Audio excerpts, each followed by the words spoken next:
quick because I got to be down. Hey folks, it's going to be quick because I got to be downstairs, but thank you very much for being here this morning. 170 days. 4 more women will be released. The deal that I first put forward last May for the Middle East has finally come to fruition. The ceasefire has gone into effect in Gaza, and today we're seeing hostages being released. 3 Israeli women held against their will in the dark tunnels for 470 days. 4 more women will be released in 7 days. 3 additional hostages every 7 days thereafter, including at least 2 American citizens in this first phase. 3 additional hostages every 7 days thereafter, including at least 2 American citizens. By the 16th day of the deal, talks will begin in the second phase. This phase includes the release of Israeli soldiers and a permanent end of the war without Hamas in power or able to threaten Israel. Hundreds of trucks are entering Gaza as I speak. They're carrying assistance for civilians who suffered enormously from the war that Hamas started on October 7, 2023, nearly 15 months ago. Today alone, we anticipate several hundred trucks will enter the Gaza Strip as I'm speaking.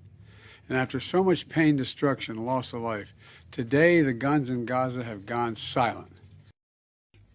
They're carrying assistance for civilians who suffered enormously from the war.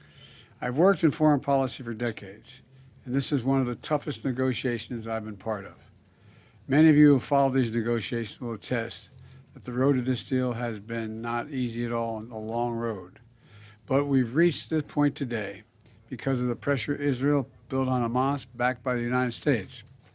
Some said my policy of a firm support for Israel was relentlessly pursuing diplomacy, risked drawing America into a wider war in the region.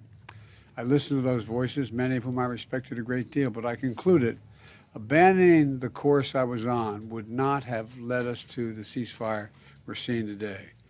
But instead, it would have risked a wider war in the region that so many feared. Today, the guns in Gaza have gone silent.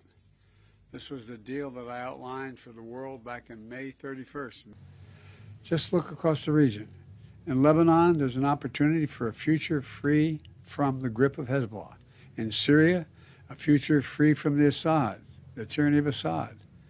For the Palestinian people, a credible path to a state of their own.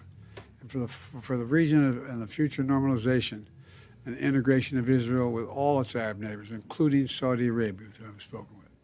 I risked drawing America into a wider war in the region.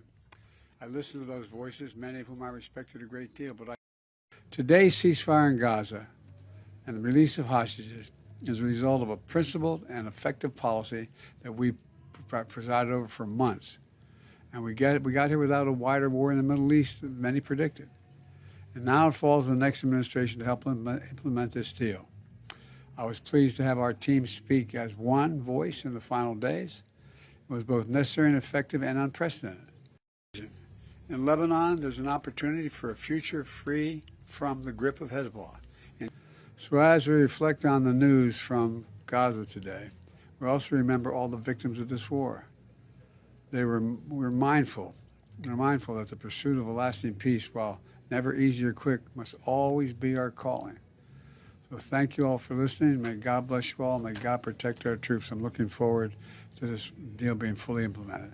And I'm sorry I'm not going to take any questions now because I'm waiting. There's a whole congregation waiting for me. And I'm sure the remainder of the day I'll have an opportunity to speak with you. Thank you very much. Anything about the condition of the hostages that were released today and the others? Yes, I've just got a call saying the 3 are released into Gaza, 2 out of the hands of their captors, and they appear to be in good health, but it's early to tell. They may be across the border out of the Gaza Strip into Israel now. I'm not certain. Thank you. Sir, any concerns about how Will you remain involved in the deal as it moves forward? No way out.